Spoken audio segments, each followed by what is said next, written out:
Aujourd'hui, on plonge dans l'histoire incroyable une femme prise dans la grande tourmente de l'histoire.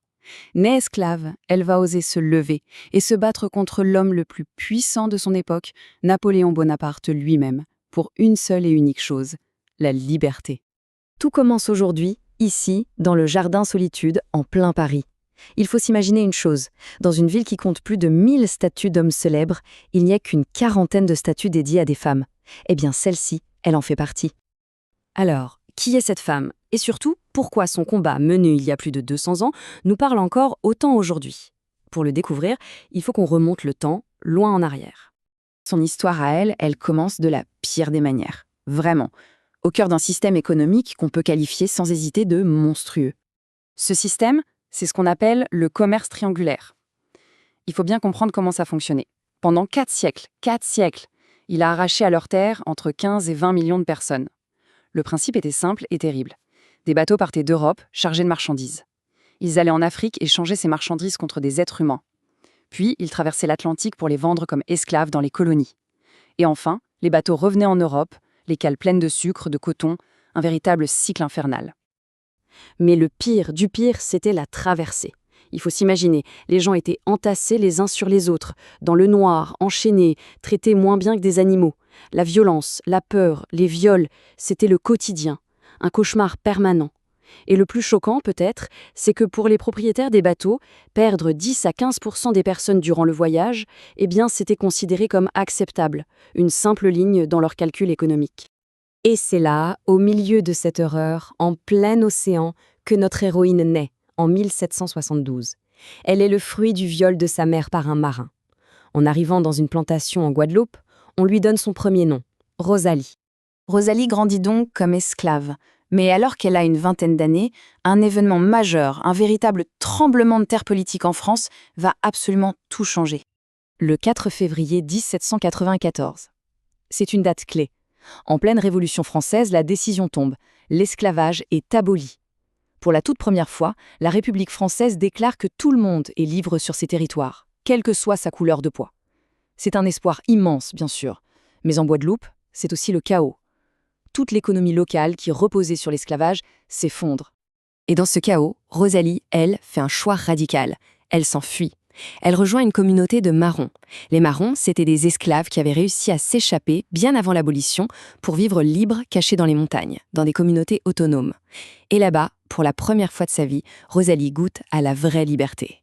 Elle trouve l'amour et connaît quelques années de paix, loin de la folie du monde. Mais voilà, ce moment de paix, ce n'est qu'une parenthèse. Parce qu'en France, un homme est en train de prendre tout le pouvoir, et ses plans pour les colonies sont très, très différents. Cet homme, c'est Napoléon Bonaparte. Et en 1802, sa décision est un coup de tonnerre. Il rétablit l'esclavage. Alors pourquoi ce retour en arrière? La raison principale, c'est l'argent. L'économie coloniale basée sur le sucre rapportait une fortune à la France. Et puis, il y avait la pression des lobbies des riches propriétaires de plantations, dont la famille de sa propre femme, Joséphine, faisait partie. Évidemment, en Guadeloupe, quand la nouvelle arrive, c'est l'explosion. La révolte est immédiate. À la tête de cette résistance, on trouve un homme, Louis Delgrès, un officier métis. Son message est placardé partout et il est d'une clarté absolue. Ça devient le cri de guerre de toute la rébellion, vivre libre ou mourir. C'est à ce moment-là que Rosalie disparaît pour laisser place à Solitude. C'est le nom qu'elle se choisit et elle rejoint les rebelles. Tous les témoignages la décrivent comme une combattante acharnée, déterminée. Et il y a ce détail incroyable, elle est enceinte. Son ventre devient un symbole vivant. Elle ne se bat pas juste pour sa liberté, elle se bat pour l'avenir, pour que son enfant naisse dans un monde libre. Alors comment se déroule cette rébellion? En fait, c'est très rapide et très violent. Début mai 1802, les 3500 soldats envoyés par Napoléon débarquent. Les combats éclatent, mais l'armée française est mieux armée, mieux organisée. En à peine 3 semaines, c'est terminé.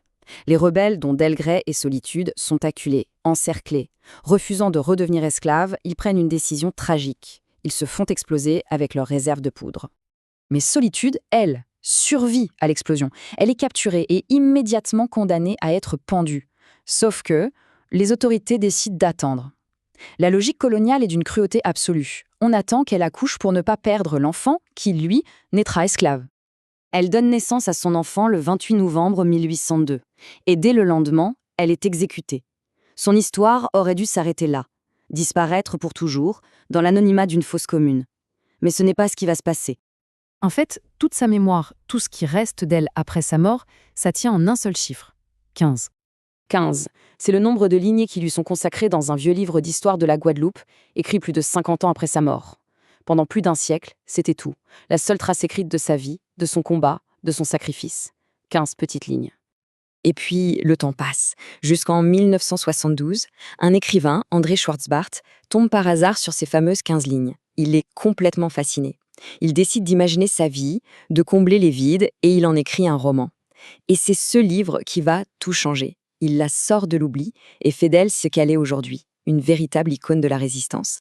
Et ça, eh bien, ça nous ramène à notre point de départ, la statue, à Paris. Aujourd'hui, Solitude est la toute première femme noire à avoir sa propre statue dans la capitale.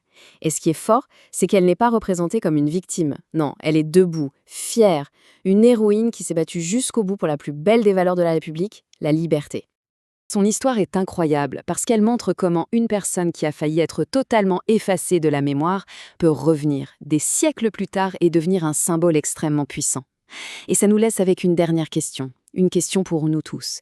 Quelles sont les autres histoires, comme celle de Solitude, qui sont encore oubliées et qui mériteraient qu'on les raconte aujourd'hui ?